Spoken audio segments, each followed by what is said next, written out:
All right. Hey, everybody. Tyler James here with a special live stream broadcast. We're going to be talking self-funding. We're going to be talking crowdfunding. We're going to be talking fantasy comics and comic book project management and all of that. It's an exciting stream today because I have a special guest with me here. My guest today is a Pennsylvania-based writer and creator. He's the creator of Nightwolf, which is the flagship title of his Lone Wolf Comics imprint.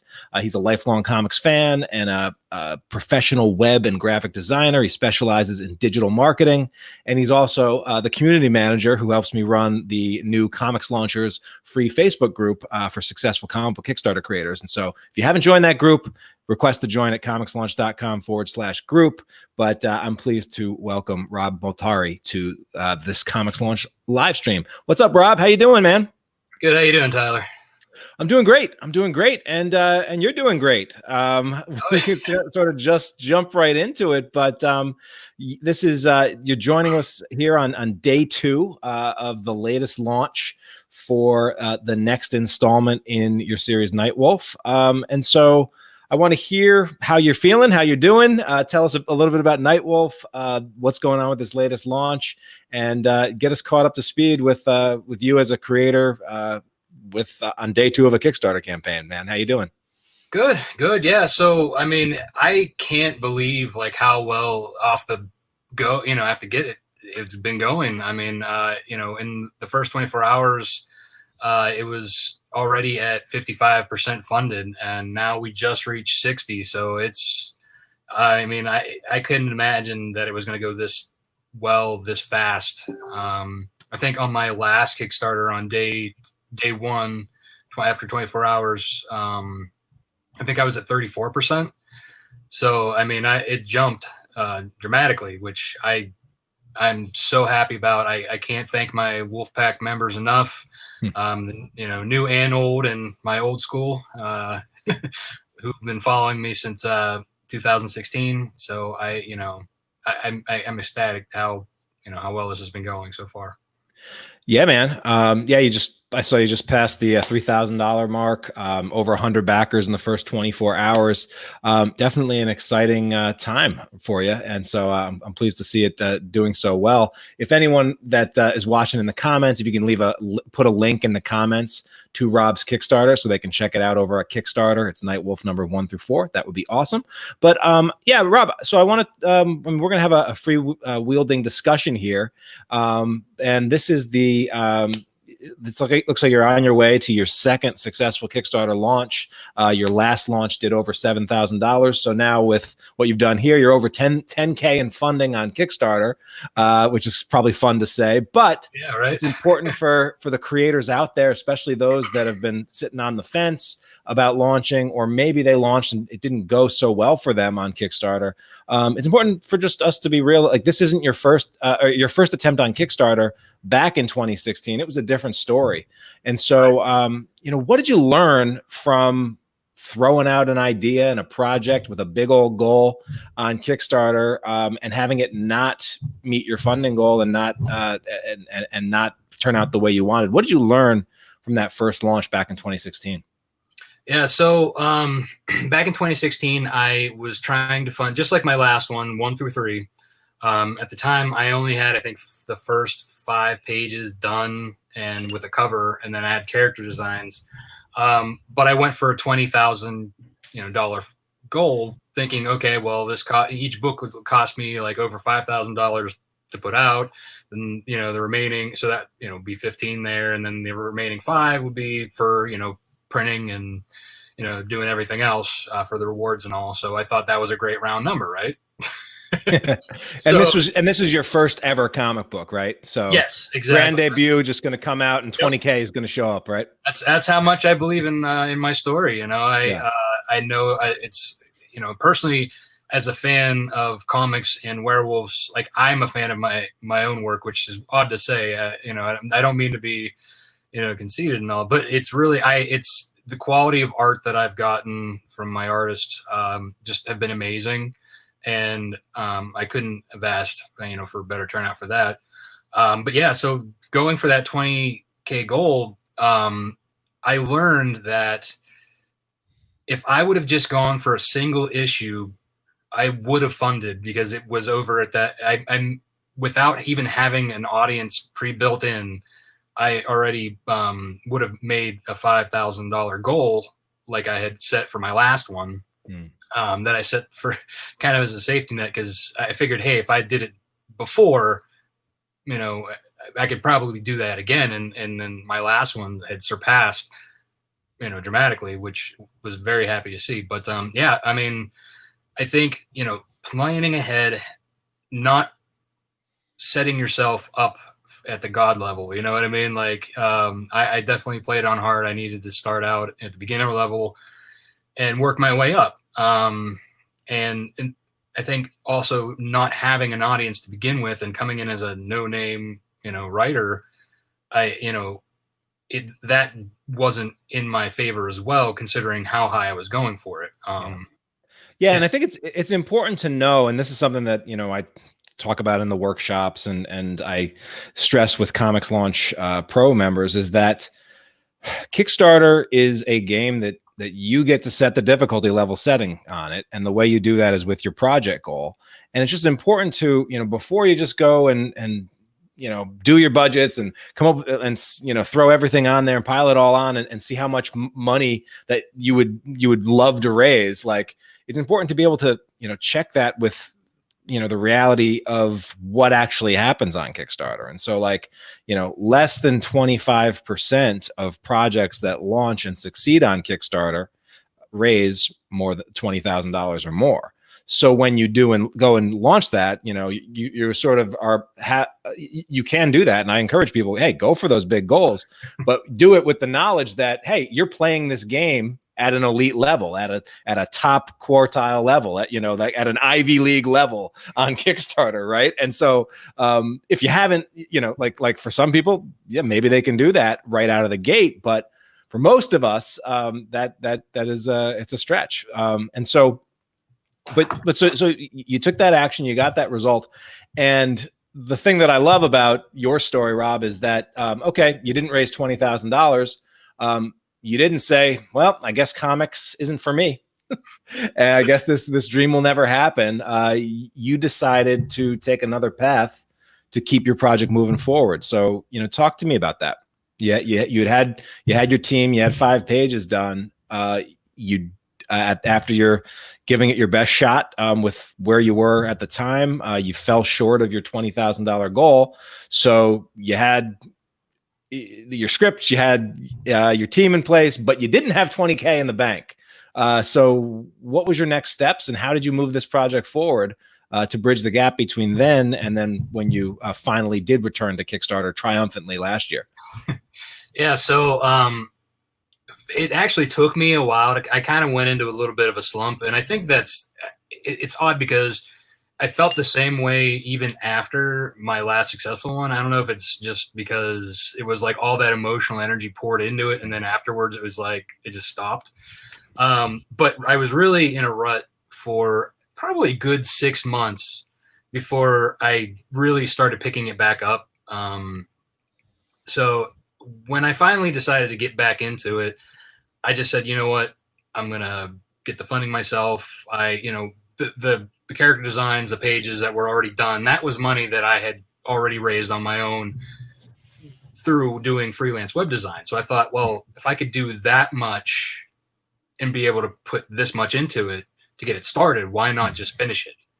So I don't know whether it was just because I'm stubborn or I honestly I've been dreaming about doing this since I was at least 13. So Yeah, it was one of those things where it's like once I got my head on straight, I just was right back into it. I mean, everything I've done up until now has been focusing around basically like everything I've done, whether it's been college or anything, like playing in a band. Whenever I was in college too, like all my artwork that I did for the album covers was all comic book related. So everything that choice I've made as far as like my career and everything kind of has put me in this direction. And that's how much I love, this whole process and everything. So I decided to do more web design and graphic design freelance jobs here and there as I could pick them up. And eventually I got the first issue finished with Oscar, who picked up after Carlos actually got a little busy doing other, bigger projects at the time. So Oscar kind of picked up where he left off and finished the issue. And from there, we then, got it printed. And so I think that was about September 2017 is when I actually got the printing done. And I had printed enough to go to Comic-Cons, which I was thinking, okay, well, online's not doing it for me right now. I don't have an audience. Where do I start, right? So I've been going to the Steel City Con conventions in Pittsburgh, near Pittsburgh anyway, for years. I mean, they do it 3 times a year, and I think I usually go once or twice. And so I've been always like, I wonder what it's like on the other side of the table. And I figured, well, now's the opportunity for me to give it a try. So the December con that year, I got a table and didn't really expect much, considering, no one there knew me from anybody else. And, so I got there and I sat at my table, and that weekend for having one issue, I was worried, right? So I filled my table with character design prints, artwork, as much as I could. I had a banner and everything all set up, looked real professional like. And I almost sold out of every book that I took with me. I was so shocked by how well it performed there that, at the end of the weekend when I went home, my wife was like, okay, we'll dip into the savings too and try and get issue 2 going. So on top of doing more web design work, my wife and we decided to dip into the savings, get issue 2 going. The market has spoken. Yeah, exactly. Yeah. It was like, okay, well now it's like, because I didn't want to sit on it, I didn't want to be like, oh, I have to wait another couple of years to get it out, And so we hurried up, got issue 2 out. I went back to the Steel City Con again in April. And then after that, I traveled to Boston in August. And then I went to Baltimore in October. Or actually, no, I think it was September that time before they moved it to October. And then just kept going, like picking up cons as I went. And, from there, just like, building my audience and from there, it just snowballed. Yeah. Yeah. And so just to sort of recap, you've got your sort of standard 9-to-5 job, but basically you decided that, okay, crowdfunding did not work this first time, but I do have this extra skill set. And so I'm going to sort of take on extra freelance gigs with using a skill set that you have in terms of web and graphic design. And that gets to be sort of my seed money, right? My money that I'm reinvesting to make this project happen, right? Because I see a lot of creators that ask questions. Well, like, all right, how do I do this if I don't have any funds? Or how do I do this if I don't have any funds, or I just can't get the ball rolling?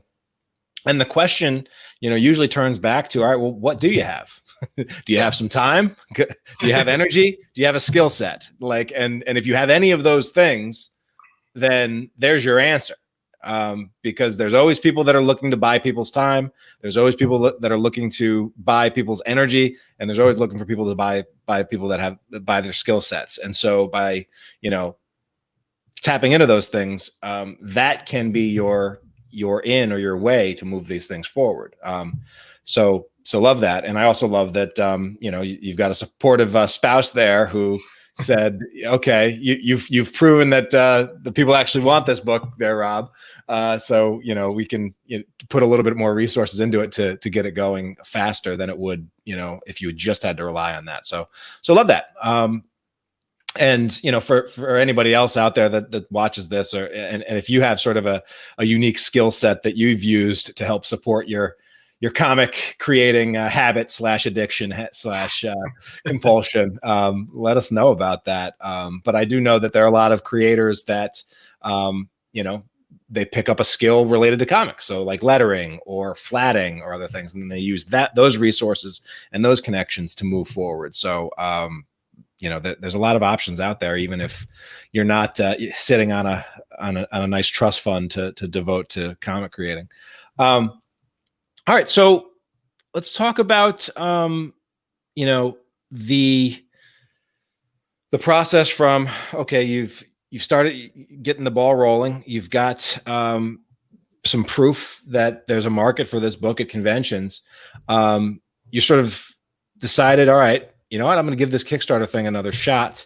What are some of the things that you've done to make that platform work for you when it didn't work the first time around, in addition to recalibrating your goal a little bit lower?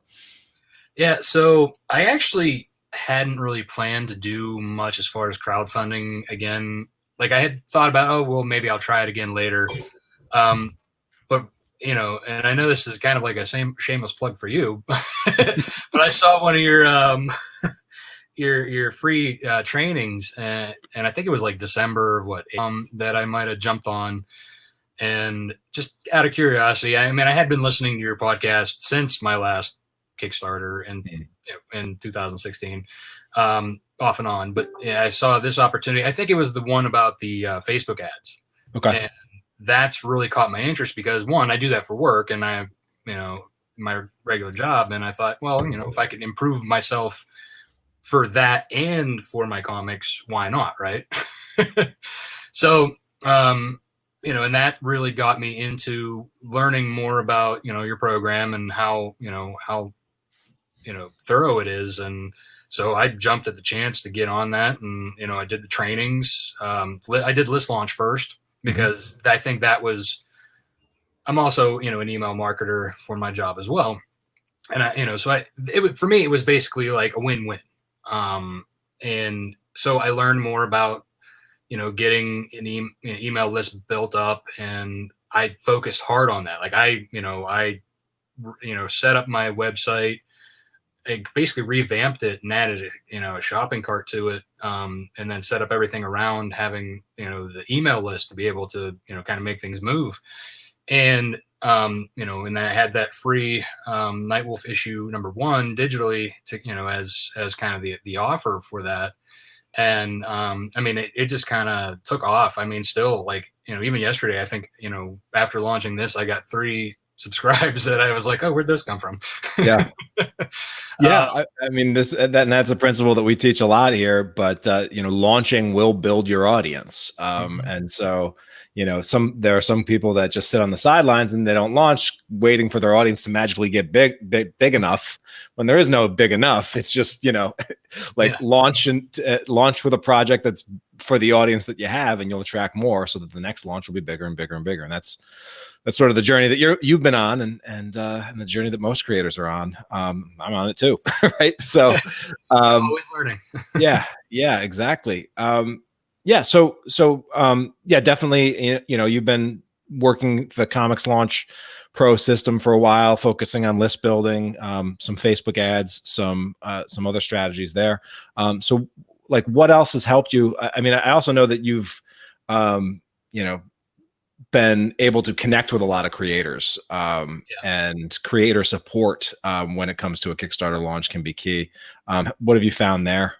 So networking has become a big thing too. That was something that, going to Comic Cons, meeting people, around me has been very helpful, as well as, inside the community, talking to each other, helping each other out, giving advice. It's been great meeting other, like-minded individuals who, do this kind of stuff. And, it's great to be able to learn from each other. And it's nice to be able to, give someone be able to give advice, things that I've learned even outside of, the community, just out of happenstance or mistakes that I've had to, recalibrate. Yeah. Yeah.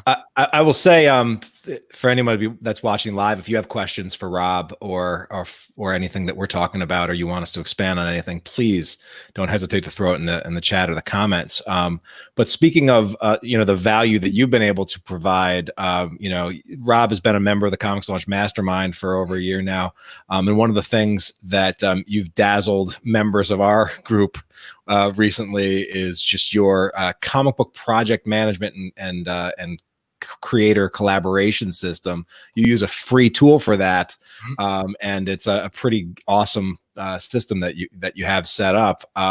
Tell a little bit, the Comics Launch listeners and people here, a little bit about how you manage projects and the tool you use, and why it works for you and why you like it. Yeah. Can I share my screen? It might actually even help, like when I showed for the mastermind. I'm not sure if you can from this, but if you can, go for it. Take a let's see. Yeah. It's Trello. Let's see. Share screen.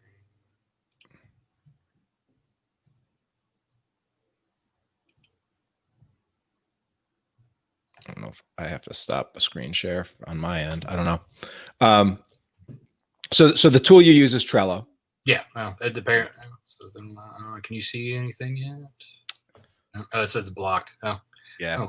It's all right. Yeah. So I don't think you can. Yeah.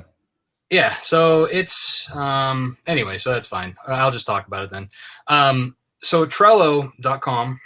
It's basically a project management tool. Not necessarily just for comics, but it's I think a lot of the graphic and web design teams use it. I use it at work. I use it. I've been using it actually personally since before work or before I started this job.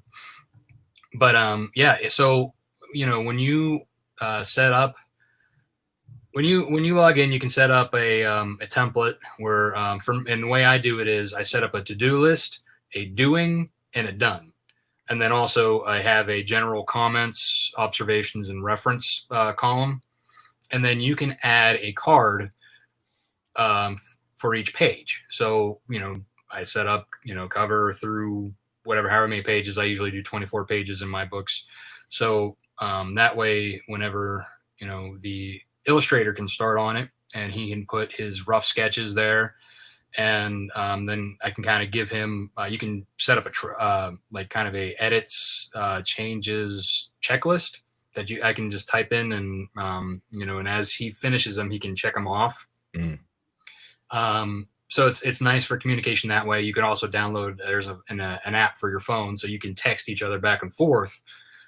Just like, for my artist, Carlos, who actually came back, which I'm very happy to have him back with this issue. Carlos and I can he's in Chile. So he and I can just message each other back and forth without having to worry about phones or any other kind of stuff. And we can do it in app, and I can check, everything and tell him, while I'm there looking at his stuff, live in real time. So that helps a lot to be able to do that. And so, so when he starts the sketch, it goes into the doing. Once we kind of finalize the finished inks and everything, it goes into the done. And then I drop that into I may have another board for my colorist to keep everything kind of clean. And so then kind of do the same setup. It's go through the roughs, the flats, all that, and just kind of go from doing done. And if I have any references for per page, I can load up into the references section and say, hey, this needs something like this, or this building, I want it to look like this, or in this issue, there's a lot of fall colors. And for him not being in a country that has fall leaves, and also for my colorist who doesn't have, he's in South Africa, and so he doesn't have a lot of fall knowledge as far as like this area in Western Pennsylvania and where you're at in Massachusetts. It's we get a lot of fall colors, different colors, so I had to show them exactly kind of what type of leaf, the woods, what it looked like in the background. So that kind of stuff, just being able to say, hey, drop in a picture from copy and paste right from Google is very beneficial. Yeah, and it's what I like about, when you did pull up your board and things like that, it's very visual, so you can sort of see your book come together. Yeah. And it also links to all your other places. So if the print files are in Dropbox or other things, you have access to all of that. So yeah, it's a really cool system that you've got set up using that tool, and very, very organized, which I think not every comic creator out there. As you can't see my drawing table behind my desk, but it's a mess. You can see my office. Right? I'm very organized on the computer, but when you outside of the digital realm, yeah, I got paper spread out everywhere. You can't see here either. yeah. Well, that's also, when you finish up a Kickstarter fulfillment stuff, as you know, like there's all sorts of boxes and things that come and stuff everywhere. And I've got a project that'll be shipping out soon. So it's been loading up over here as well. Awesome. So let's, circle back to the latest launch for a minute. And, what are some of the features or the cool stuff about the latest Nightwolf Kickstarter that either you're particularly excited about, if it's a cool pledge or a cool product that you're going to create, or just something, an event or something that you're trying to do for the Wolf Pack during this launch? Anything in particular about this launch that you want to point us to, or something new that you're trying, or just let us know. Yeah, I am. So this is the first time that I've actually had some original artwork. It's not posted yet, but I've decided to go down the route of the auctioning way of doing it rather than having it as a pledge level, because this way, if somebody has pledged, like in the last one, and let's say somebody got all of my variant covers from the last one, not including the new ones from this one, and it's kind of hard to say, okay, well, where do I put this original artwork in a pledge? Where do I put it where they've already got something, or and I thought the auction would make it more fair and interactive with my audience, my wolf pack, if you will. This way, there'll be so even if somebody had only wanted one copy of the comic, the standard retail edition, they can still. I plan on doing a Facebook Live for each piece. I think I have 3 different pieces, 2 from Chris Williams, who did a couple of variant covers, and 1 from Sean Forney. So we plan on, and I'm going to actually do one with Sean when we do his. But so during a Facebook Live, I plan on talking about the cover and talking a little bit about the project and kind of showing the cover and then kind of say, hey, give a timeline, basically just have people, say what, we'll start the bidding at a certain amount. And if it's too, kind of like a live auction, but yeah. So we'll do it that way. And when the time runs out, when the winning bid gets in, we'll have them add it to their pledge. And then if, like, for some reason, if something happens and the winner doesn't end up getting, or like the credit card doesn't work, or they decide to drop or whatever, we'll just go to the next, I'll contact the next, participant so that way I think everybody has a chance to get it, and rather than being stuck to a pledge, to do that. So that's something new that I'm trying. I hope that, people, are on board with it, and, so we'll see how that goes. Another thing that I'm really super excited about is a lot of the new covers that we have this time around. Yeah, so talk to me about it. It's issue 4, and you've got looks like 4 covers. Is that? Yeah, so issue 4 has 4 covers total, and then I also added a new issue or a new cover to 1 through 3, kind of rounding everything out. Everything has now 4. 1 has actually 5, but 1's a Keystone Comic-Con exclusive that I still have a few issues hanging around that they can grab as well. But so. I'm really excited about these new covers. Their networking came into play here a lot. So when it came to meeting people at Comic-Cons, I met Connor Hughes actually I met a lot of these people in the Keystone Comic-Con last August. So Connor, I was tabled next to him, and he's a really awesome guy, like great to talk to, really down to earth, and it's just a joy to be around. and and he does the artwork for White Ash. And yeah, and these look like some strategic choices here from you, Rob. So I want to commend you for that. White Ash is obviously a fantasy series that has done quite well on Kickstarter. So very much. But what's funny is I'm a big fan of it too. So like I just threw it out there. Yeah, I reached out to Connor because he and I were connected on Twitter, and I said, hey, how much would it cost to do it? And, he threw out a price, and I was shocked that it was reasonable and he was willing to do it. So I was, I'm very thankful for it. And, I can't thank him enough, how much I enjoyed his and Charlie's book. I'm excited for the new issue to come in the mail. Just in general, it's, having that kind of artwork, that caliber, behind my book, as well, is great. And then another great artist that I met, Joseph Schmolke, he did in issue 1 Tartarus cover, which is another amazing cover that I can't even. You know what I mean? Like it's just in general, it's just exciting to see these covers. Yeah. I can't wait to even hold them in my hands. And Chris Williams does an amazing job. I got to meet him too at the Keystone Comic-Con. Though I had actually reached out to him before because I love his comic Summons, which was fulfilled on Kickstarter way back when I started my first one in 2016. So I reached out to him and asked him to do my Keystone Comic-Con exclusive, and he agreed to it. And then what was awesome is that he was going to be at that con, so I got to meet him, and and he signed a couple of them and was very gracious about it. And he's such an amazing artist. He's a nice guy as well. He's a little shy, but he's just very, very, very cool.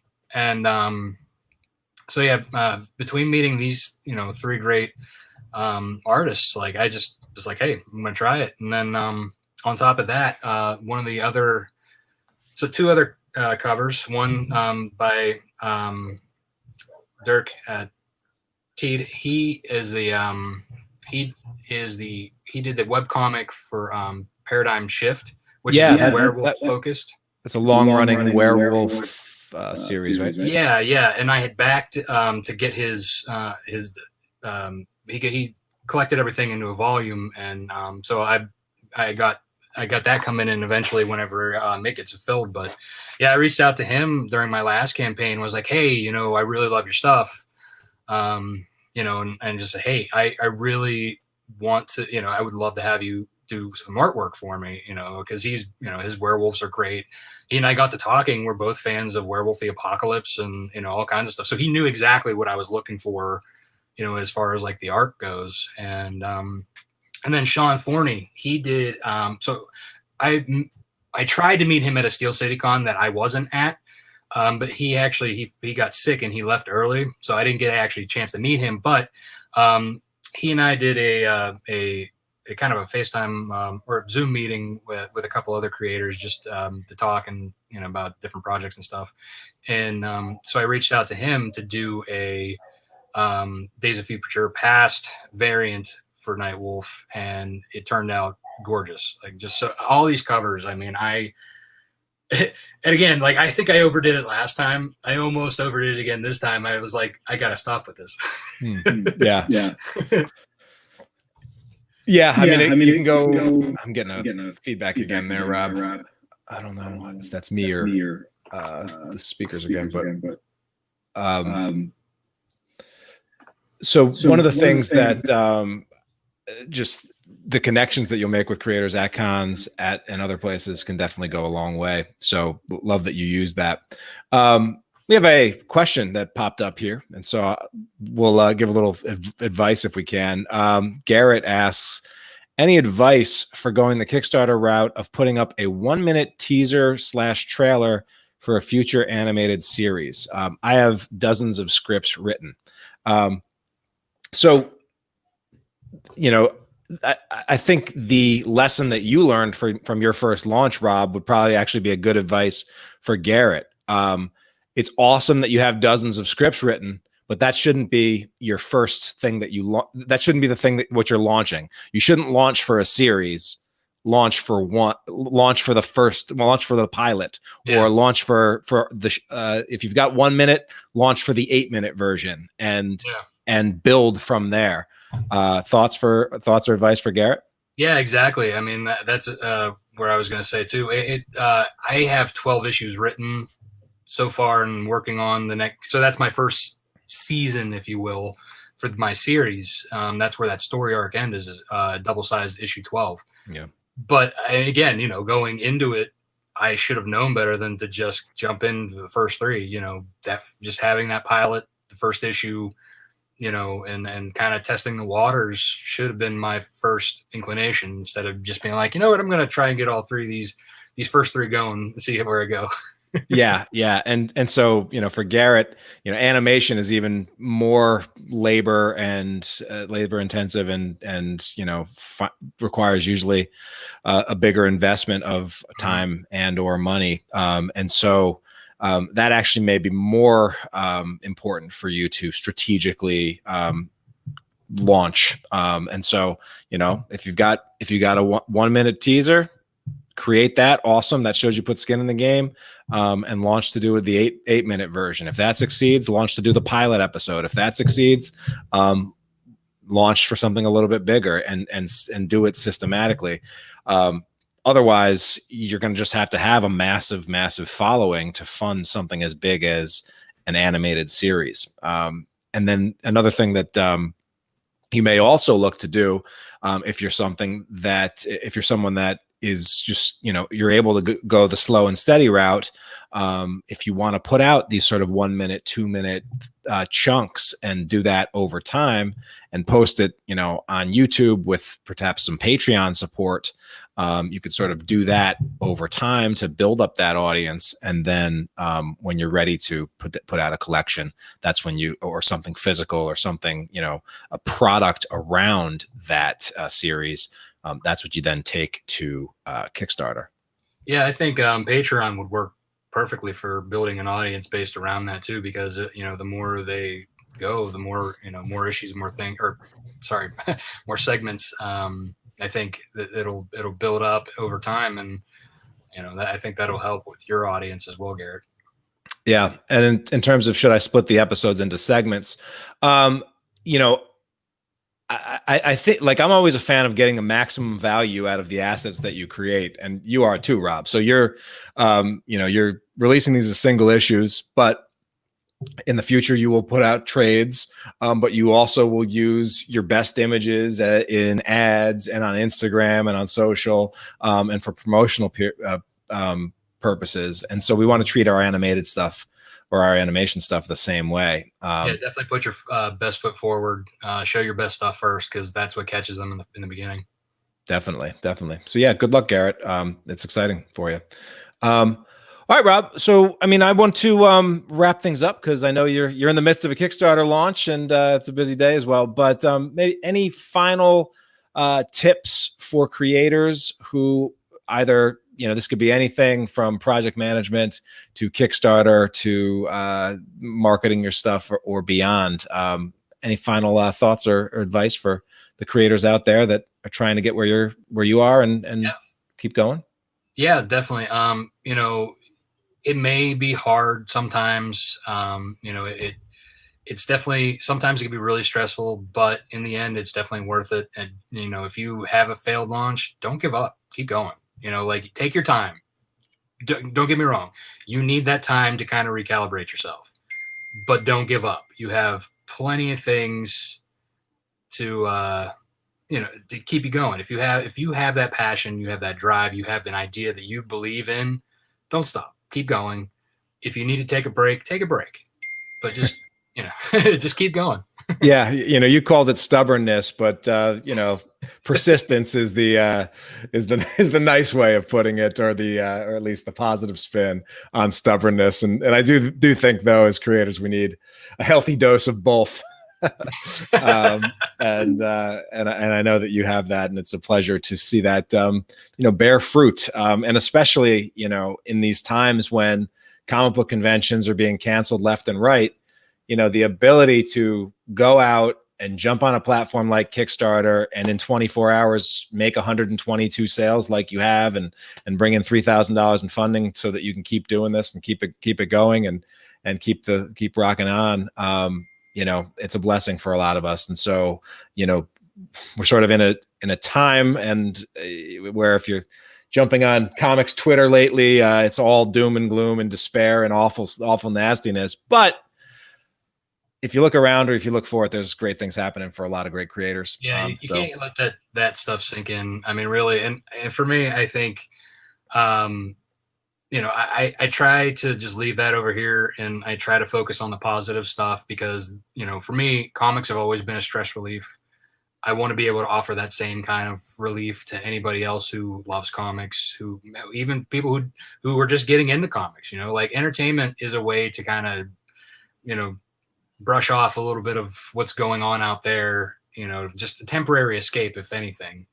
You know, it's definitely good to get something that you're into to help your cope with what's going on. Absolutely. And if Nightwolf is your jam, go ahead and check it out on Kickstarter while you can, while it's still there, Rob. But thank you so much for sharing your advice and your wisdom and your lesson and your story with the Comics Launch audience. Appreciate you, man. Thank you for having me. All right, everybody. Thanks so much for watching. We can't wait to see what you launch next. Take care.